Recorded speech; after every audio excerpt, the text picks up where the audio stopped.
Everybody, welcome back to another episode of FSi DFS Fantasy Baseball Picks. I'm Roast Megawar 31. Hope you had a great weekend. Monday, 6-game slate. Actually, we're going to see MLB history. It's not on the slate or has anything to do with DFS, but it's kind of a cool thing.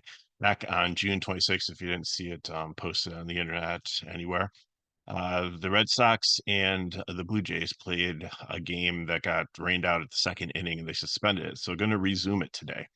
And up the bat was Danny Jansen, who was the catcher at the time of Toronto. Now he's been traded to Boston, and he's going to play in the game as catcher. So they're going to have to pinch hit for him. Toronto is, but he's going to be now the catcher when they resume the game because the coach says he's going to put him in so he can make history to, even though there's about 2 months in between, to be the first Major League Baseball player to play for both teams in the same official game. So thought that was kind of cool nugget out there. So let's start with Blue Jays and Red Sox. So this is going to be the second half of it's pretty much a doubleheader because they were only in the second inning. So they're going to have to play a game before. There's kind of like COVID where when they had doubleheaders, they were like only 7.5 innings or something like that. So, but they'll play the first game and then it's scheduled to be Barrios and Pivetta, which we'll see what happens. My guess is I don't know if they'll throw starters or bullpen. They don't have it was Cutter Crawford and oh, who was the Toronto pitcher for the suspended game? It was Rodriguez. So I don't know if they will go bullpen or how they're gonna play that out. So just be careful with the pitching matchup here and just make sure that when the slate comes up that those are the two pitching. But I'm pretty confident by just what I've seen on MLB.com and every place else that it's gonna be Barrios and Pivetta. Not super interested in Barrios. I think Pivetta is in the Red Sox stadium and wind's blowing at 4 miles per hour, 69 degrees. So it's not blazing hot and the wind isn't blowing out, but still it's a decent hitter's park. And then Pivetta on the other side has had his ups and downs this season, and Toronto's starting to get a little bit hot. So it's a 6-game slate. You got to consider everybody, especially for mass multi entering. But I don't think if you're in a maybe a few shares in a 20 max, but if like single entry and stuff, I'm not really touching Pavetta. So bat wise, Toronto is my top GPP stack against Pavetta. Don't worry about playing the righties against him because he has been reverse splitsy throughout his career, and the lefties are fine too. So, I think we're definitely looking at Springer, Varsho, Vlad, Horwitz, Kirk. Wagner's been a cheap second baseman there. Luperfido, if he's up in the lineup, has a little bit of potential there too. And then for the Boston side of it, just load up on the lefties, Duran, Abreu, Casas, Devers, who just recently hit his 200th home run. Congratulations on that. O'Neill should be back in the lineup, I believe, after the injury or sickness or whatever he was out for. And then Yoshida is always in play. Also, Hamilton, if he moves up to like the second spot, sometimes Abreu gets a day off and he hits up there against um, righty, especially with like being like the second half of kind of a double header. You might see some things like that. So if you have some more left-handed bats up top, then that definitely works. And I don't really like playing Hamilton down the bottom of the lineup. I like him back up there with like all the prediction with the big bats. Next up, we have the Braves and the Twins. Fried and Ober. It looks like a decent pitching matchup. Fried has been struggling recently, so I think he's okay, but I definitely prefer Ober over him. Miller by far is going to be my favorite SP1 on the, but we'll get to him. We'll get to the Seattle game. But both these pitchers, I think, are in play, and I think both the bats are just going to be GPP bats. We know Atlanta's banged up here. Soler's back in the lineup finally, but still, it's just not what it is with all the litany of injuries. They were just snake bitten this year, and you still have like Harrison there and Ozuna and Olson, but Murphy, like righty on righty, I don't really like. Merrifield is a good baseball player, but DFS wise, like his best years are behind him. Flash in the pan every so often. Clinic batting down lower is not seeing the pitches he was when he was up top with all that protection around him. So Atlanta's just GPP here. And I probably should have these two teams flipped. I should probably have Minnesota above Atlanta. And so let me do that quick. I mean, it's like the total of the game is dead even. So there we go for that. And Minnesota, I think like Margot's always pinch hit risk like leading off there, but Lewis, Santana, Miranda, um, Farmer maybe, but then again, there's you know Julian can come in for him. You could usually have Kepler come in for Margot. So I think if you're stacking, we hope they get to Freed early because they might get replaced. But I think your safest ones are always going to be Castro, Miranda, Santana, and Lewis. And then if you need a fifth, then you're going to take a chance. But hopefully, if they get, like I said, if they hit early, then bring the right in, then you should be fine. San Diego and St. Louis, this is amazing hitting weather. St. Louis is a neutral park except for when the wind's blowing out a little, which is 5 miles per hour, and it's 94 degrees. So that ball should be flying, especially against these two pitchers, Vasquez and Gibson. Vasquez is definitely a fade. Gibson, if you have to, but San Diego's been coming around and hitting pretty well. And I see they moved Tatis from the 10-day IL to the 60-day one, but that's just because of the timing. But he hasn't resumed baseball operations yet, but they're hoping if they make it to the playoffs that he might be back. So just add another piece of length to this lineup. But San Diego, I think is my second favorite stack behind Boston. If you're paying up for bats, but they're really not that expensive. Machado's 5.2, and the rest of them are in the 4K range. So I usually skip a raise. So he's a great baseball player. He's a contact player and has a little bit of speed, but DFS wise, usually doesn't score a ton of points. But Profile, Cronenworth, Machado, Bogart. I hate that they don't really have a shortstop now, so it's hard to like fit with like the other stacks I want to play because I'm not playing Mason McCoy. Like, I mean, I could as a wrap around and do like a 9-2-3-4 gig, but I liked it better when like Bogart was like shortstop, and then I could play Cronenworth at first or second DK wise. The positional eligibility worked out better to stack them, so it's a little bit tougher now, but I'll definitely have a San Diego stack. Love St. Louis on the other side too here against the worst. Well, probably one of the worst pitchers on the slate here. I'm not in Coors Field. Win leading off is always decent. Burlinson. I don't think I play Matt Carpenter if he bats up up there, but Donovan's definitely in play. Victor Scott, I like playing just for some savings with just the speed that he has if he can get on. Pagas, the catcher, is probably one of the cheapest ones on the slate. I don't mind playing him either. He's got some power there. So new bar if he moves up to like the third spot. So uh Arenado, even righty on righty, I'm okay there. Just probably everybody but Goldsmith and Carpenters who I'd be looking at and playing here. Detroit at the White Sox. Wonder what the attendance of this game is going to be. But Detroit actually surprisingly is really close to 500. I was shocked like that they have a much better record and maybe some potential for the future if things start to get together for them. So they've got some amazing pitching in the wings, even trading away Flaherty. So it's a winnable division too out there. So Detroit is 65 and 66. They're one game under 500, which is a lot of progress that they've made since the last few years. So, could they be knocking on the door? And they're really only 3 games out of the no, Minnesota's got 72, but they're right up there close to the teams like they got a better record than Toronto and Texas, and they're like right there with Tampa Bay and Seattle, and only like a couple back of Boston. So don't sleep on this Detroit team next year. And they're bringing up Ty Madden, another pitcher that they have.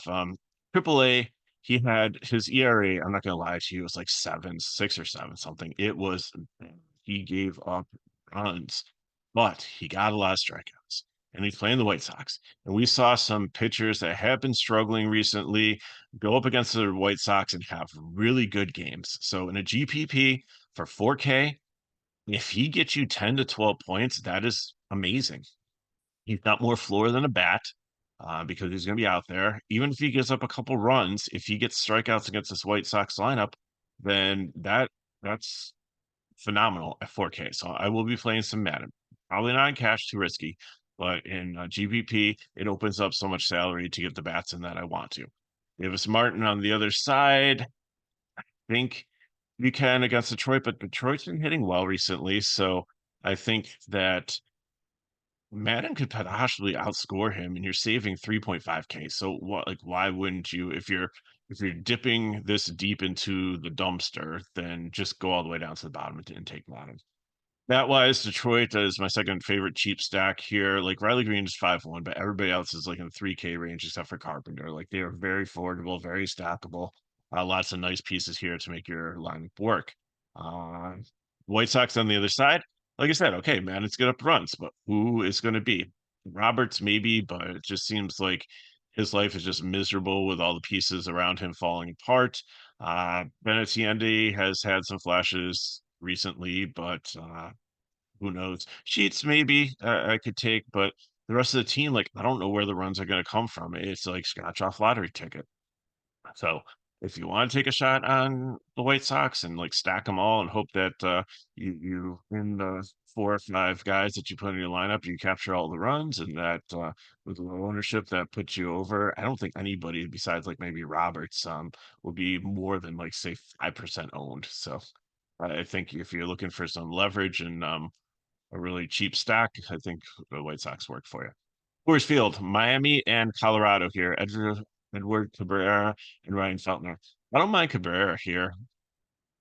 We've seen some pitchers come in, even some marginal pitchers into Coors Field and actually neutralize the Rockies. The Rockies are getting healthy and better, but still, they still have the third highest K rate in the league at 27.4%, and Cabrera can get some strikeouts. So I think Cabrera in the cheap range, if you don't want to drip all the way down the Madden, is where you want to go. I can even do it as an SP2 in cash. I think it's from what we've seen Colorado do in Colorado that the door is open for there to be like 15 DK points. Um, there. So I think that's definitely uh, gives you enough floor at 6.2. Feltner on the other side, I don't know if he'll get 10 DK points. Miami, even though they got blown up, same thing as Detroit. I've been just very impressed with like this young team and how well they've been hitting and working out. So hopefully Edwards is back in. I know he's a little expensive at 5.4. Jake Berger has been an impressive story the last couple of weeks. It's just been absolutely on fire. Um, I think he's probably has as many home runs as Judge does recently. He's just been hitting the ball very well. Jesus Sanchez has been good. Bride has been solid. And Connor Norby, I believe it's a piece that they got from when Baltimore inexplicably was it Trevor Rogers, whoever that they got at the trade deadline, and they traded away like Doers and I think Norby was piece of that too. Norby has been like amazing since he came up, and he's only like 3.7K. His price hasn't gone up over his production. And Stowers, I think, has a lot of potential. There's just so much depth of talent in Baltimore. He just didn't get a shot. And then Otto Lopez was a prospect for the Blue Jays and ended up on the Marlins. And I think that he's had some solid games too. So lots of nice pieces here for the Marlins. Like the two top guys are pretty expensive in the 5K range, but we play up into like the 6K range for some really good bats sometimes, of course. So 5-4 and 5-6 is not bad, especially with like pitching on the slate when the most expensive pitcher is like 9.2.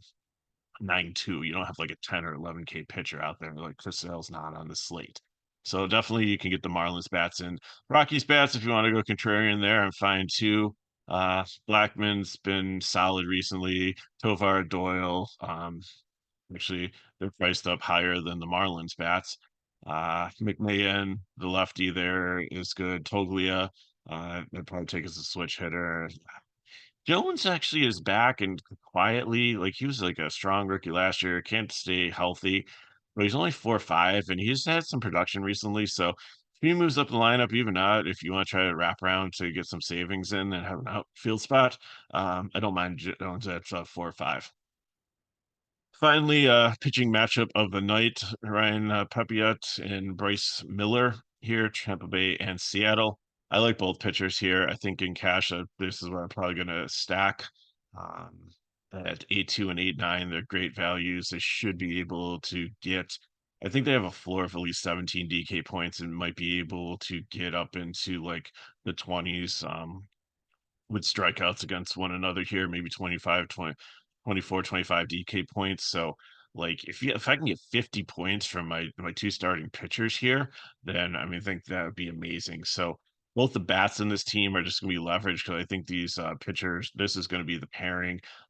It's gonna be like Miller and Pepiot, or maybe Miller and Cabrera. They might be a little bit people might dip down with the 2K savings and go down to Cabrera, but I don't think any other pitcher is gonna be over 20%, and I think that I mean, Miller could be close to 50% and or over in cash, and I think, Pepiot and Cabrera could be close to like 30, 35%. So 6 game slate, I think that's where people are going. That's where I'm going to. So speaking of that, let's look at the builds and get you on your way for your Monday. Yes, Miller and Pepiot, and then give me the Marlins. Like I said, Bride Norby Burger is where I want to go. Throw in Detroit, Meadows, and Veerling. It works really nicely. And if Xavier Evers is in, I go for him on shortstop. If not, I might switch off my stack.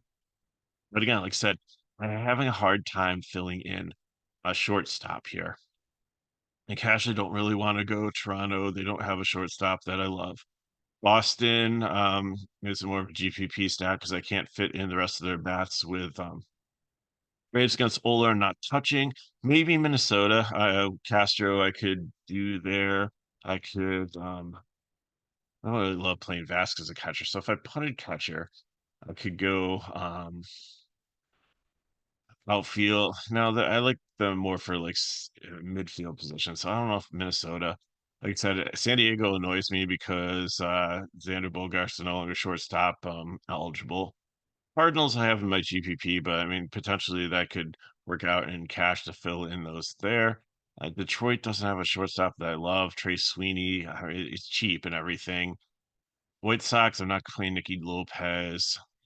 Maybe it just turns into a game stack. Maybe I just go like Tovar there, and then Jones and Blackman over Metals and Verling, and then see how the rest plays out. So yeah, because I'm not playing the pitch. I'm not playing any bats in Tampa Bay and Seattle because they're my pitchers there. So it's cash is very going to be contingent on Xavier Edwards. So I'm hoping he's in there. Maybe I just go as a one off at shortstop there. Maybe I play win in both lineups. I don't know, but that's going to be the key to my cash lineup.